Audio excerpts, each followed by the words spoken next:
नमस्कार। चौथे चरण का मतदान 2024 के लोकसभा चुनाव के लिए हो गया है।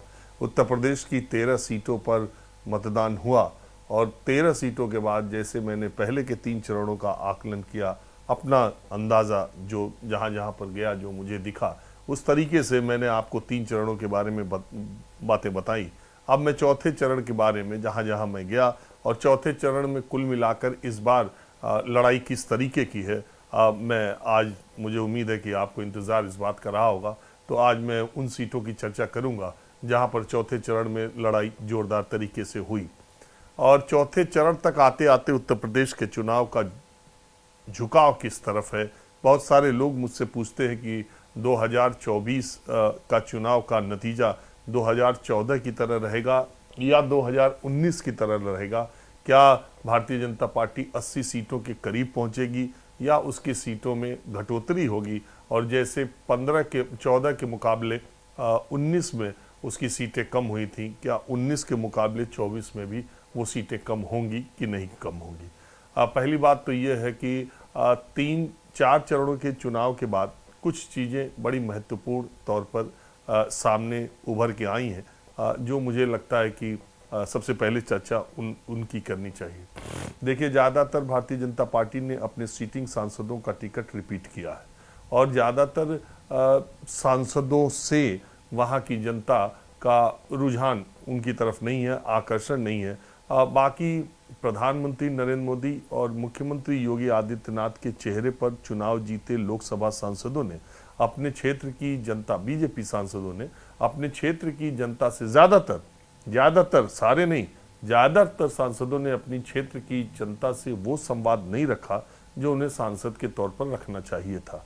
और उन्होंने ये सोच कर कि इंजन तो मोदी जी हैं ही, डिब्बा तो उसके साथ सरक ही जाएगा, वो रेलगाड़ी में जैसे इंजन चलता है, डिब्बे आप चाहे जितने लगा दीजिए, तो ठीक उसी तरह से भारतीय जनता पार्टी के सांसदों ने 10 साल बहुत आसानी से, प्रधानमंत्री नरेंद्र मोदी ने तो अपने पद पर बने रहने के लिए जी तोड़ मेहनत 14-19 या उसके पहले भी की है, लेकिन सांसद बने रहने के लिए उन्होंने कोई ज़्यादा प्रयास न 14 में किया न 19 में किया।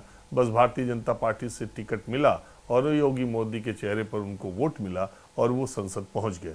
तो इस बार मैंने ये देखा कि बहुत सारे ऐसे लोगों का प्रतिशत अच्छी खासी संख्या में था जो प्रधानमंत्री के तौर पर तो नरेंद्र मोदी को देखना चाहते हैं, लेकिन अपने सांसद के तौर पर वर्तमान सांसद के कामकाज से खुश नहीं है, उस सांसद को संसद भेजना नहीं चाहते हैं। और उनके दिमाग में ये बात थी कि मोदी जी प्रधानमंत्री तो बन ही रहे हैं, अगर हमारा सांसद यहाँ से हार जाए और नए आदमी को मौका दिए जो जन नेता है, जो क्षेत्र की समस्याओं से रूबरू है या लोगों के बीच में रहता है, अगर वो संसद पहुँच जाए तो क्या नुकसान हो जाए।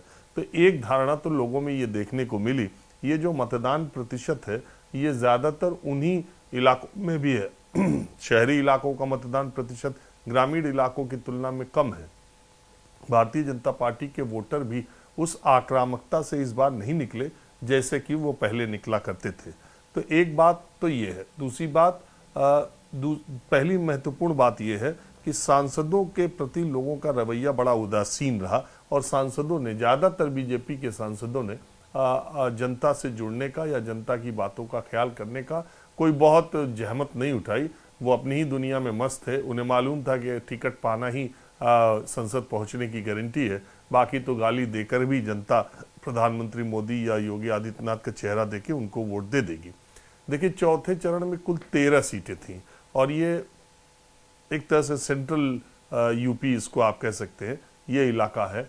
और इन 13 सीटों में भारतीय जनता पार्टी को 2019 में भी और 2014 में भी तकरीबन सारी सीटें मिल गई थी। अगर भारतीय जनता पार्टी को मैं कहूँ तो 2014 और 19 में तो सारी मिल गई थी, 14 में कन्नौज एक सीट थी जो नहीं मिल पाई थी, बाकी सारी की सारी सीटें भारतीय जनता पार्टी ने 13 में से 12 2014 में जीती थी, 13 में से 13 इस बार जीत ली। अब सवाल ये है, 2019 में जीत ली, तो अब 2024 में इन 13 सीटों में से भारतीय जनता पार्टी को किन किन सीट पर नुकसान हो सकता है। चौथे चरण में भारतीय जनता पार्टी 13 के 13 सीटें पाने में कामयाब होगी या उसे कुछ सीटें गंवानी भी पड़ सकती हैं। तो मुझे ऐसा यकीन है, मुझे देखने में 13 सीटों पर मुझे ऐसा यकीन है कि भारतीय जनता पार्टी 13 की 13 सीटें पाने वाली नहीं है, यानी उसे चौथे चरण में कुछ सीटों का नुकसान हो सकता है। जिन सीटों का नुकसान हो सकता है मैं उन्हीं की चर्चा करूंगा। बाकी की भारतीय जनता पार्टी की जो कंफर्म्ड सीटें हैं उस पर मैं कोई ज़्यादा चर्चा नहीं करना चाहता हूं। तो सबसे पहले जो मैं आपको जिस शहरी इलाकों की दृष्टि से और नाम की दृष्टि से भी उत्तर प्रदेश के बाहर जो लोग जानते हैं सीट के हिसाब से, वो कानपुर नगर की सीट है। देखिए, कानपुर नगर की सीट कांग्रेस पार्टी ने, चूंकि श्री प्रकाश जायसवाल वहां से जीते हैं, कांग्रेस पार्टी ने अपने कोटे में लेकर के आलोक मिश्रा को वहां से चुनाव लड़ाया। और मैं ऐसा मानता हूं, और ग्राउंड की रिपोर्ट ये है कि अमिताभ वाजपेयी जो वहां से विधायक हैं शहर के एक सीट से, अगर अमिताभ वाजपेयी जो कि सपा के हैं, कानपुर नगर की 3 विधानसभाएं सपा के पास हैं, वो 3 विधानसभाएं सपा के पास होने की वजह से सपा का कैंडिडेट अगर अमिताभ वाजपेयी, मैं ऐसा मानता हूं कि अगर वो रहते तो रमेश दीक्षित जो भारतीय जनता पार्टी से उम्मीदवार बने थे शायद आलोक मिश्रा से भी अच्छी टक्कर देते।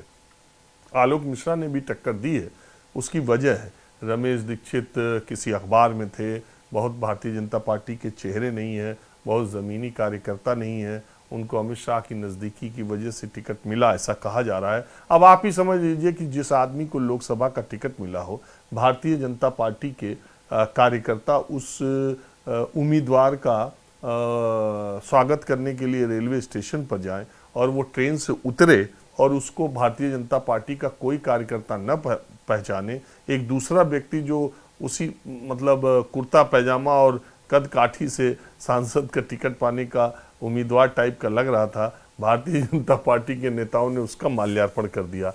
तो ऐसी पहचान वाले व्यक्ति को भारतीय जनता पार्टी ने कानपुर जैसी सीट से, जहां पचौरी जी और उसके पहले जोशी जी सांसद रह चुके थे, वहां से उतार दिया। खैर, ये पार्टी का अपना फैसला, किसे उतारे नहीं उतारे। मेरा ये कहना है कि रमेश दीक्षित जब टिकट लेके बीजेपी का आए थे तो कानपुर के जो लोकल कार्यकर्ता हैं, कानपुर के उसके पहले कांग्रेस के एक नेता अजय कपूर बीजेपी ज्वाइन कर चुके थे, वहाँ के जो कांग्रेस के स्थानीय भारतीय जनता पार्टी के नेता हैं, कार्यकर्ता हैं या आरएसएस के लोग थे, उनको शुरू में रमेश दीक्षित को पचाने में या उनकी बात गले से नीचे उतरने में थोड़ी दिक्कत हुई।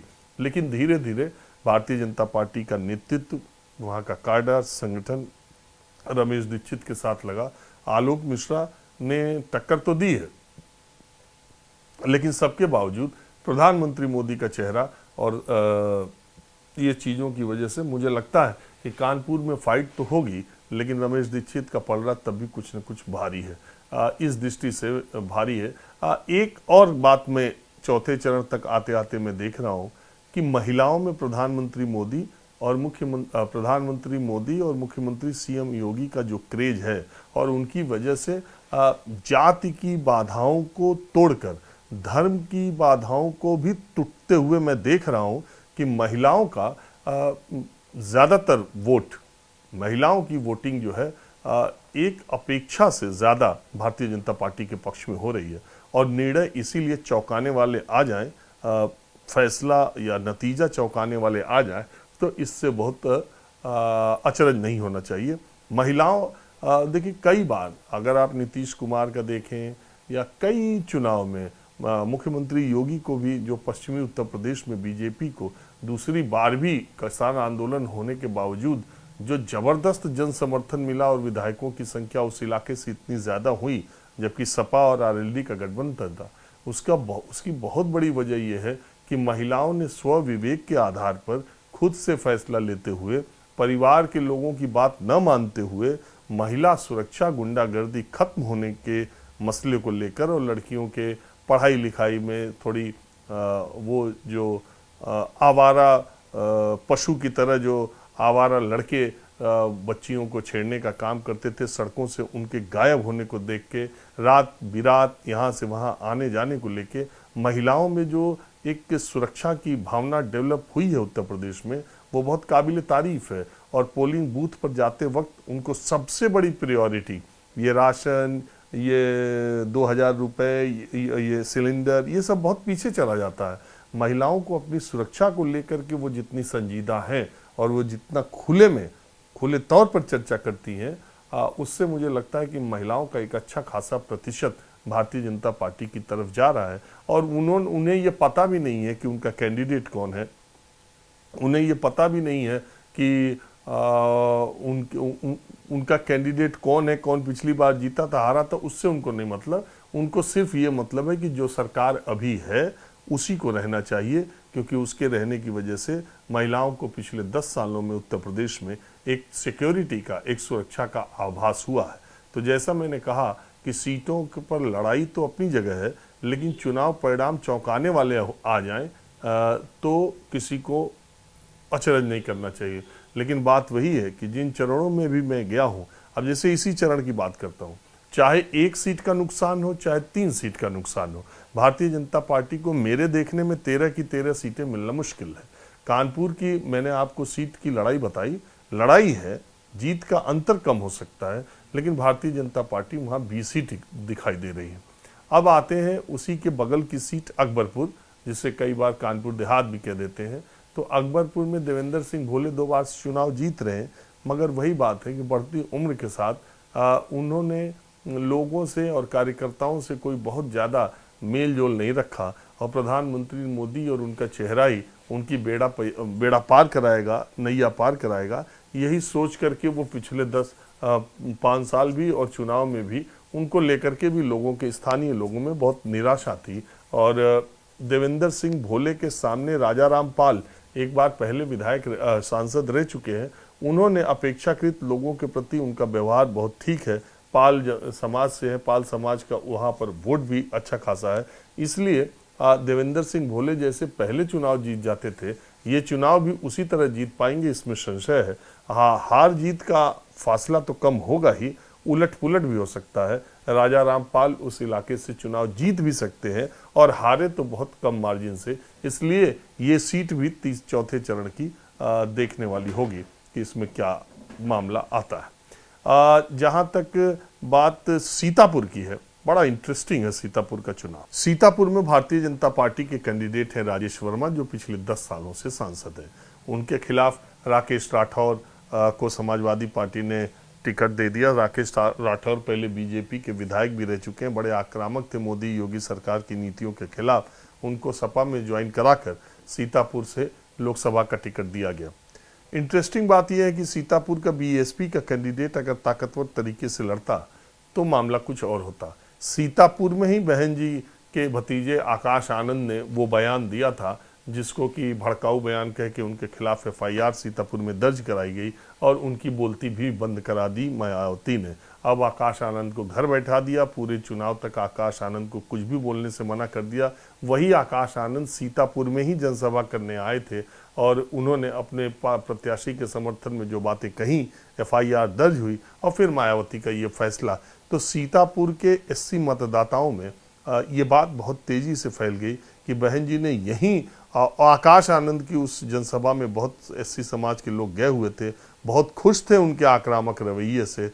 तो जब ये फैसला हुआ तो देश के और किसी लोकसभा क्षेत्र में आकाश आनंद को हटाए जाने का फैसला हुआ तो बीएसपी के वोटरों में उसका फर्क पड़ा कि नहीं पड़ा ये मैं नहीं जानता, लेकिन सीतापुर में चूंकि एफआईआर हुई थी तो सीतापुर के एससी समाज के लोगों में कुछ चर्चा इस तरह की होने लगी कि अंत तक चुनाव जाते जाते वो राकेश राठौर की तरफ उनका झुकाव होने लगा, गठबंधन की तरफ, और इस वजह से ये चुनाव बहुत दिलचस्प हो गया। और ये कहना बहुत मुश्किल है आज की तारीख में कि सीतापुर का चुनाव कौन जीत रहा है। जैसे मैंने कहा, कानपुर में रमेश दीक्षित की स्थिति ठीक है, वैसे ही कानपुर देहात की, अकबरपुर की जो सीट है, देवेंद्र सिंह भोले और राजा रामपाल में टक्कर है। जीत कोई भी सकता है, लेकिन हार जीत का अंतर 50,000 से कम ही होगा।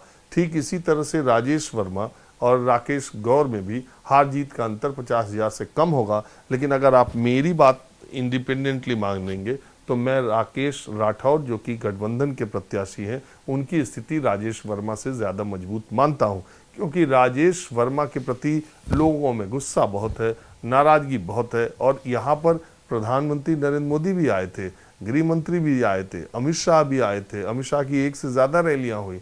बीजेपी का संगठन का इनपुट था कि सीतापुर सीट मजबूत नहीं है या कमज़ोर होती जा रही है। तो ये लड़ाई जो सीतापुर की है वो राकेश राठौर और राजेश वर्मा की बहुत दिलचस्प लड़ाई है।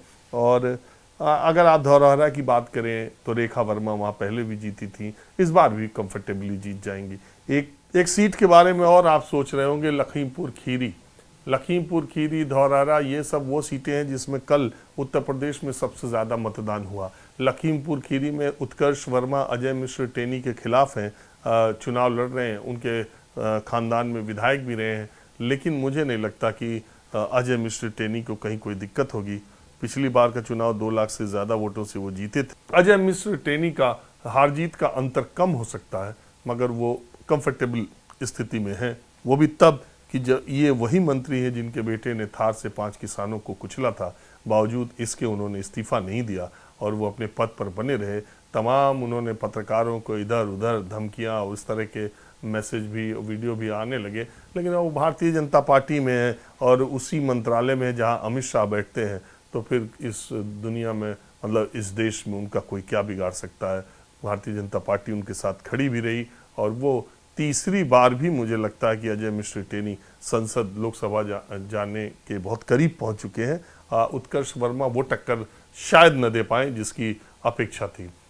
और इसी तरह से एक सीट और मैं आपको बताऊं, रामशंकर कठेरिया जो कि इटावा से बीजेपी से 2 बार के सांसद हैं और सैफई गांव इटावा जिले में होने की वजह से, सैफई से बिल्कुल 25 किलोमीटर दूर इटावा होने की वजह से भी इटावा 2 बार समाजवादी पार्टी 14 और 19 में हार गई। इस बार रमाशंकर कठेरिया के खिलाफ जितेंद्र दोहरे को टिकट अखिलेश यादव ने समाजवादी पार्टी से दिया। उनके टिकट अनाउंसमेंट के बाद इटावा के जो जमीनी कार्यकर्ता थे, जो समाजवादी पार्टी से बहुत जुड़े हुए थे, उन लोगों को ये नाम खोजना पड़ा कि जितेंद्र दोहरे कहाँ से आ गए। मतलब ये उतना जाना पहचाना इटावा के लोगों में या समाजवादी पार्टी के सर्किल में उस तरह के ये कार्यकर्ता नहीं थे, उस तरह के नेता नहीं थे जो कि यहाँ से चुनाव लड़ जाएं। ऐसी अपेक्षा किसी ने की हो। जितेंद्र दोहरे लड़ना जब शुरू किए तो बहुत कमज़ोर स्थिति से लड़ना शुरू किया, लेकिन धीरे धीरे चूंकि बीजेपी में इटावा के भीतर बहुत इनफाइटिंग है, इटावा जिले के में कुछ विधानसभाओं के विधायक जो बीजेपी में हैं वो इनके उम्मीदवारी से खुश नहीं थे। और मेरी जानकारी के मुताबिक इटावा शहर में और जहां भारतीय जनता पार्टी के वोटरों की संख्या थी वहां पर वोटिंग बहुत ज़्यादा नहीं हुई। और जितेंद्र दोहरे ने बीएसपी के कैंडिडेट की बहुत ज़्यादा चर्चा नहीं थी तो गठबंधन की तरफ दलित वोटों को लाने का भी काम किया है। तो एक इटावा भी एक ऐसी सीट है जिस पर नज़र रहेगी। यहाँ भी जीत हाथ का अंतर कम ही रहेगा और कोई भी जीत सकता है, मैं आपसे ये भी कह सकता हूँ। तो कुल मिला के 5-6 सीटों पर टक्कर है। जीतने के लिए 5-6 सीटें भारतीय जनता पार्टी भी जीत सकती है और ये 5-6 सीटें गठबंधन भी जीत सकती है। लेकिन मुझे ऐसा लगता है कि 13 सीटें बीजेपी चौथे चरण में नहीं जाने पा रही है। अब आप सोच रहे होंगे सारी जगहों का बता दिया, लेकिन कन्नौज के बारे में चर्चा नहीं की। इत्र नगरी के बारे में, कन्नौज के बारे में मैं आपको कुछ इंटरेस्टिंग फैक्ट ये बताता हूँ कि 2000 से लेके 2019 तक अखिलेश यादव और डिम्पल यादव यहाँ से सांसद रहे। जब अखिलेश यादव मुख्यमंत्री बन गए तो उसके बाद डिम्पल यादव को यहाँ से जब चुनाव बाई इलेक्शन में लड़ना था, उनको राजनीति में लाना था, तो वो निर्विरोध यहाँ से जीती गई, उनके खिलाफ कोई उम्मीदवार नहीं आया।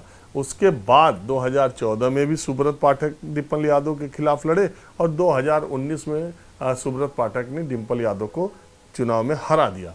2024 में फिर सुब्रत पाठक को टिकट मिल गया और भारतीय जनता पार्टी के जमीनी कार्यकर्ताओं से लेकर के वहाँ के सक्रिय कार्यकर्ताओं से किसी से आप बात करेंगे, कोई सुब्रत पाठक से खुश नहीं है, न उनके व्यवहार से, न उनके मिलने जुलने के कार्यक्रम से। कन्नौज में सुब्रत पाठक से कोई भी खुश होता नहीं दिखाई दिया।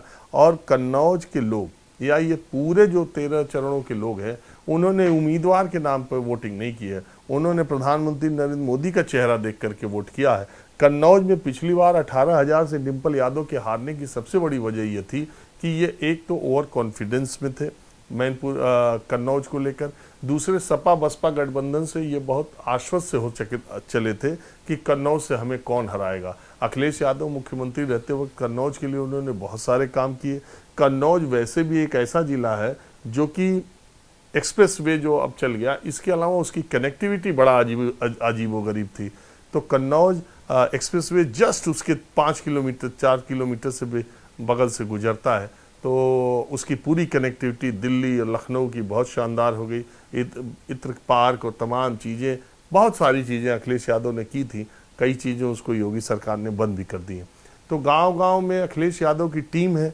19 साल तक वहां से सांसद पति पत्नी रहे हैं, मुख्यमंत्री रहते हुए लोगों की मदद की है। तो इस वजह से अखिलेश यादव का चुनाव उनके आते ही चढ़ गया। जो मेरे देखने में था, मैं कन्नौज के कम से कम 200 तो बूथों तक गया ही होऊंगा, एक भी पोलिंग बूथ ऐसा नहीं था जहां पर समाजवादी पार्टी के कार्यकर्ता न हो और समाजवादी पार्टी का डंडा बस्ता झंडा न हो। तो एक दृष्टि से पिछली बार ऐसा नहीं था, तो इस दृष्टि से कन्नौज में अखिलेश यादव बहुत मजबूत स्थिति में दिखाई पड़ते हैं। लेकिन सुब्रत राय, अखिलेश यादव के लिए वॉकओवर मिल गया, ऐसा भी नहीं है। सुब्रत राय वही प्रधानमंत्री मोदी, वही महिलाओं का वोट और लाभार्थियों के वोटों की बदौलत बहुत ही एक तरह से, और एक एंटी यादव सेंटीमेंट कन्नौज में भी वैसा ही है जैसा आजमगढ़ में है, जैसा पूर्वांचल में है।